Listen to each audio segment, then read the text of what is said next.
Comment ils vont? Il se passe des dingueries en F1 en ce début de saison 2026. Je sais pas si vous avez suivi les tests de Bahreïn, les gars, mais on a de plus en plus de réponses à nos questions. Qui est rapide? Qui est lent? Est-ce que cette réglementation fonctionne vraiment? Là, ça parle de Merco en galère, de Ferrari et Red Bull devant, de possibilités que les procédures de départ changent. C'est fou. Et j'avoue que certaines de ces réponses, même si elles ne sont pas définitives, ne me plaisent pas trop. À Bahreïn, il y a eu des voitures qui ont roulé, mais il y a surtout eu de l'intox, de la com, des gants jetés par terre. Ça, faut que je vous raconte parce que j'avoue que ça m'a fait mal. Des déclats très durs de Lewis Hamilton et Max Verstappen. Vous allez voir qu'il y a des mecs qui sont pas contents, ce qui ne veut pas dire qu'ils ne seront pas devant à Melbourne. Et bien sûr, on en sait de plus en plus sur la performance des équipes en vue de la première course en Australie. Dans cette vidéo, on fait le point complet sur où on en est et je vous donne mon avis sur quelques situations un peu chaudes. Allez, on en parle. Les gars, cette saison va bientôt commencer, il va se passer des dingueries, il va y avoir 1000 choses à savoir. Et c'est ici que vous allez pouvoir suivre tout ça. Alors pour ne rien rater de ce qui arrive cette saison, abonne-toi, laisse-moi un grand pouce levé et surtout, profite de la vidéo.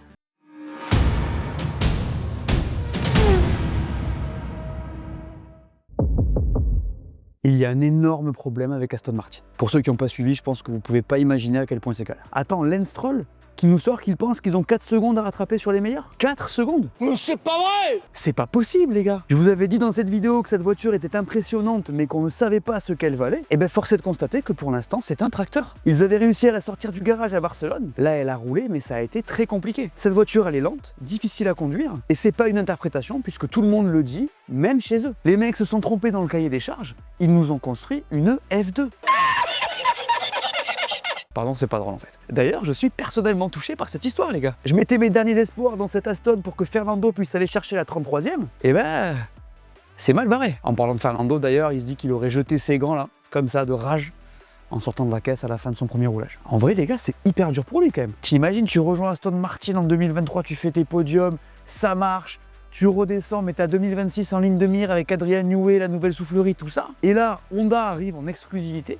Et puis, je sais plus quoi vous dire, les gars, c'est la malédiction Fernando Alonso. En vrai, on n'a pas droit au bonheur, en fait. Bon, bah, vous vous demandez peut-être pourquoi Aston Martin a autant de soucis. C'est vrai qu'on peut se dire, attends, ils ont Adrian Newey, Honda, Enrico Cardile, l'un des ingénieurs phares de la Scuderia. C'est bizarre, cette histoire. Et bah, a priori, je vous l'avais dit, Newey, il a commencé à bosser sur la voiture 4 mois après ses rivaux, à cause de sa période de jardinage. Si tu ajoutes à ça les 18 mois d'intervalle entre le retrait de Honda en 2021 et son retour, et bah, ça fait qu'ils sont pas prêts. Alors, certains vont me dire, mais attends, ils étaient partenaires de Red Bull avant Ford.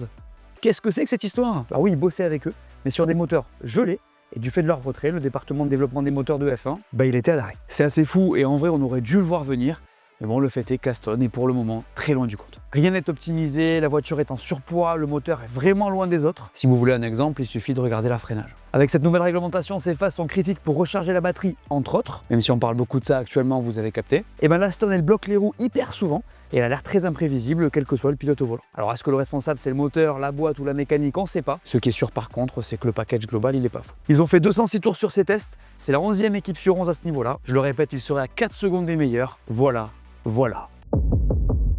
Je sais pas vous, mais moi je suis hyper hypé par les deux nouvelles équipes qui arrivent en F1 en 2026. Cadillac et Audi, franchement moi ça me régale de les avoir et je suis assez fasciné de les regarder rouler sur leur premier pas. Du coup je passe pas mal de temps à les observer avancer et faut avouer que c'est assez intéressant. Je vous propose de commencer par Cadillac les gars, parce qu'en vrai c'est assez fort. 320 tours, 1700 km parcourus, c'est plus qu'Aston Martin, Alpine et même Mercedes. La voiture elle roule sans trop de soucis de fiabilité et pour une équipe comme ça qui arrive, bah, c'est déjà une victoire. Alors leur chrono reste à 3 secondes 7 du meilleur temps, on va pas trop s'emballer non plus, mais bon on a l'impression qu'ils ont créé une base solide pour pouvoir développer derrière. Franchement je m'attendais à ce que ce soit beaucoup plus compliqué que ça. Alors pour rentrer un peu dans le détail, on a vu que la voiture manquait quand même de grip par rapport aux autres, mais qu'en gros elle était saine. J'ai hâte de les voir performer. Je pense que vous avez tous très envie d'entendre parler d'Audi. Le premier truc intéressant les concernant, c'est que la voiture n'a rien à voir avec celle qu'on a vue à Barcelone. Les gars, l'upgrade, elle est énorme. Ils ont changé l'aileron avant en allant même jusqu'à remplacer le système d'activation de l'aéromobile. Le sidepod se rapproche vraiment beaucoup du concept de Mercedes zéro ponton d'il y a quelques années. C'est pas du tout la voiture qu'on a vue avant. Alors ça veut pas dire que c'est la meilleure, hein.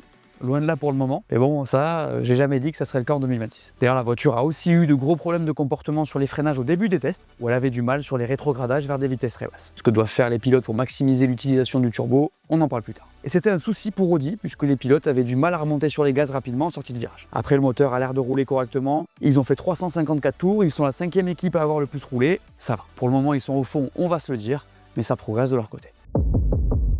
Le midfield est là, les gars. Je vous avais parlé de Williams après les tests de Barcelone, auxquels il n'avait pas participé. Et ben faut qu'on en reparle parce qu'il y a du nouveau et potentiellement une bonne surprise. Messieurs, dames, Williams est l'équipe qui a fait le plus de tours sur ses premiers essais à Bahreïn. 422 tours, 2245 km et 2 jours de tournage. Cette Williams maintenant, on le sait, elle est fiable. C'est une super nouvelle pour eux qui partaient de super loin avec une voiture en surpoids de 30 kg de ce qui se disait. Alors le poids, pour le coup, il a peut-être pas disparu.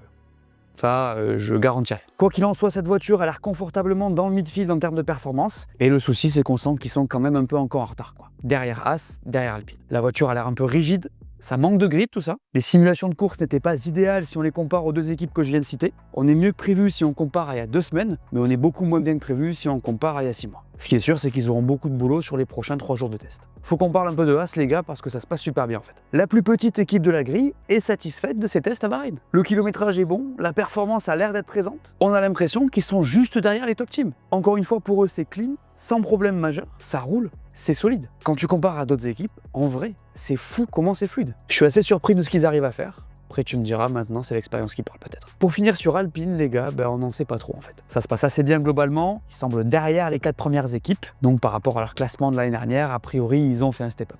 Alors, il y a eu quelques soucis, on n'a pas roulé non plus des masses. 318 tours, c'est plus que Marco, mais ça reste la 9e équipe en termes de roulage. Pas évident à lire en vrai.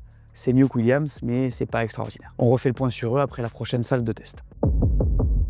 Y a-t-il du bluff chez les gros, messieurs, dames? Enfin, les gros, les top teams, quoi.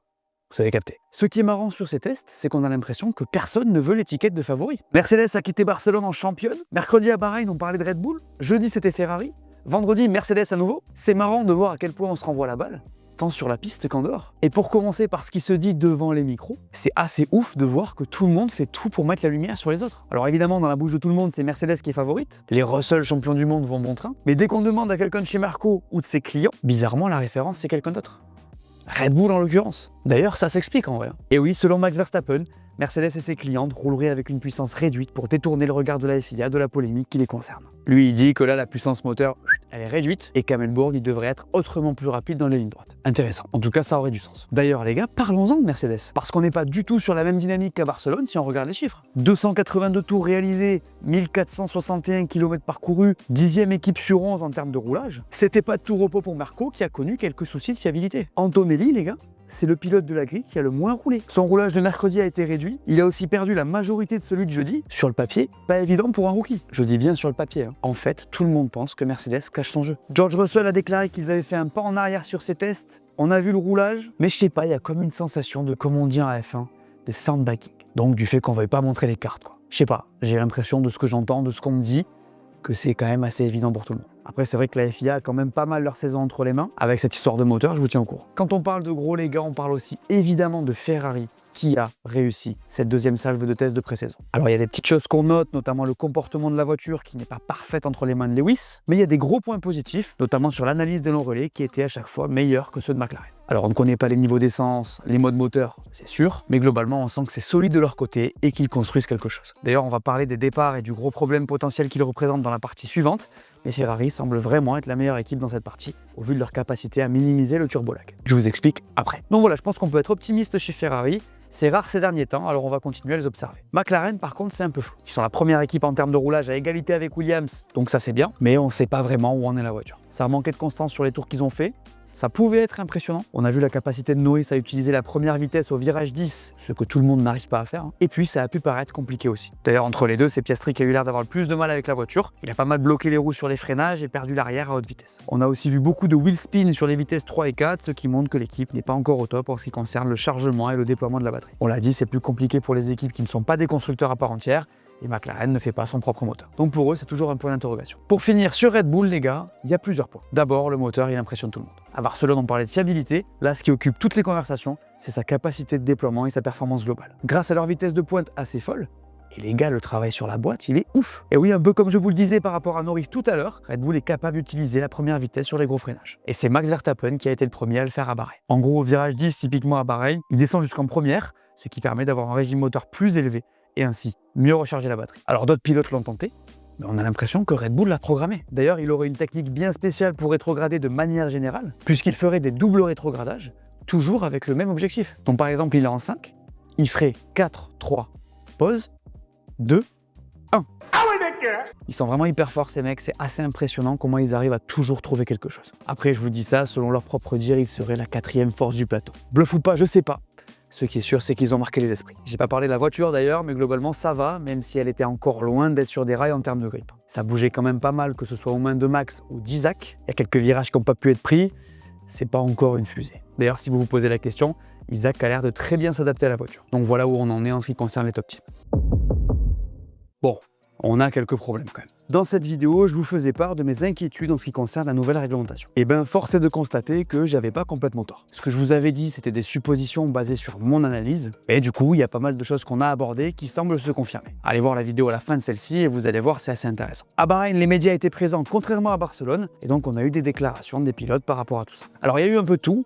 Mais ce qui ressort quand même, c'est que ces nouvelles règles techniques, elles plaisent pas. Lewis Hamilton a déclaré qu'il faudrait peut-être faire du lift and coast sur des tours de qualif, que les pilotes devraient utiliser la première vitesse dans les virages pour recharger. Ça, on en a parlé. On a aussi vu d'ailleurs qu'il n'utilisait que très peu la 8e vitesse. Donc en ligne droite, on va rester sur la 7e pour ne pas dépenser trop d'énergie. Au contraire, recharger la batterie. C'est quand même spécial, hein. Max Verstappen a lui dit que ça ne lui plaisait pas, que c'était de l'anti-racing, de la Formula E sous stéroïdes. Le mec, il y a été fort.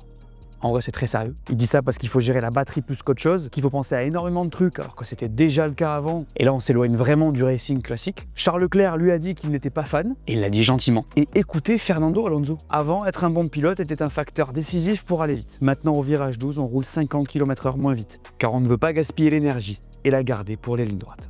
Le chef cuistot peut conduire cette voiture dans le virage 12 à cette vitesse. Les meilleurs gestionnaires d'énergie sont récompensés, pas les meilleurs pilotes. Oh là là! Celle-là, elle fait mal, hein. Bon bah tout ça confirme un peu ce que je vous disais dans ma dernière vidéo. C'est un peu relou pour être honnête. J'ai l'impression que les pilotes référents, ça leur plaît pas. Quand je parle de pilotes référents, je parle de ceux qu'on a depuis longtemps et puis qui sont des ambassadeurs, quoi. Et si on est critique, c'est quand même vrai que c'est compliqué cette histoire. On est vraiment très focus, recharge, déploiement, et j'ai un peu l'impression que ça peut détruire le sport. Alors les histoires de pas passer la 8e, descendre en première, perso ça me dérange pas. Mais si on lève 400 mètres avant, qu'on comprend plus rien à qui est en recharge, qui est en déploiement, et que c'est le bordel, quoi, je suis pas trop fan. Après, en vrai, il y a deux choses. La première, c'est qu'à l'instant où on se parle, c'est comme ça, la saison, elle va être comme ça. Donc, il faut s'adapter. Lando Norris l'a dit, les pilotes sont payés des millions pour conduire ces voitures. Le moins qu'ils puissent faire, c'est s'adapter. C'est lui qui le dit. Il a pas tort. Après, je pense que perdre un mec comme Max Verstappen parce que ça le saoule, ça serait très problématique pour le sport. On n'en est pas là, mais c'est un peu le feeling qui ressort de cette histoire. Après, les gars, je vais pas vous mentir, je suis d'accord avec lui, hein. J'ai envie d'être optimiste parce que cette réglementation, mine de rien, on l'attendait depuis longtemps.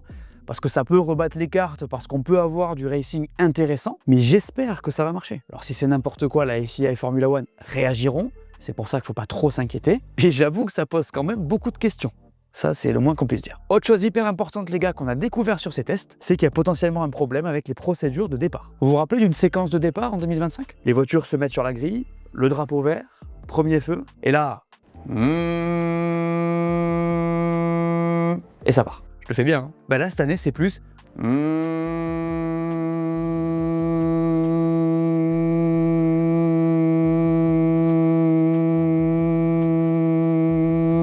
suis plus d'air. Et ça part. Et le pire, c'est que parfois, ça part pas. Cette saison, les départs vont être autrement plus compliqués qu'avant, à cause de ce qu'on appelle le turbo-lag. Le turbo-lag, c'est le délai entre le moment où le pilote appuie sur l'accélérateur et le moment où le moteur délivre réellement toute sa puissance. Et c'est la disparition du MGUH qu'on a enlevé pour cette réglementation qui renforce le turbo-lag sur ces voitures. Le MGUH, il va récupérer l'énergie des échappements et l'envoyer vers la batterie en gros. Du coup, il y a deux solutions pour compenser le turbo-lag sans MGUH. La première, c'est d'utiliser l'énergie de la batterie pour faire monter le turbo en régime, mais ça risque de dépenser beaucoup d'énergie. Du coup, moyen. Et le deuxième, c'est garder un régime moteur élevé plus longtemps. Vous pouvez l'imaginer, l'option est complètement impensable étant donné de l'énergie dont on a besoin sur un premier tour de course. D'ailleurs, il y a un article dans le règlement qui l'interdit. On ne peut utiliser la batterie qu'à partir de 50 km/h sur une phase de départ. Et donc j'en viens au fait, ce qu'on a vu sur les essais de départ à Bahreïn, c'est des voitures qui restent scotchées sur leurs emplacements. Ce qui est ultra dangereux. En vrai, on en parle depuis longtemps, mais on a un petit cirque qui s'est lancé à cause de ça. En fait, apparemment, on en parlait déjà l'an dernier. Ferrari aurait déjà à l'époque bloqué un changement des séquences de départ pour 2026. Et oui, Fred Vasseur a prévenu il y a longtemps de ce souci,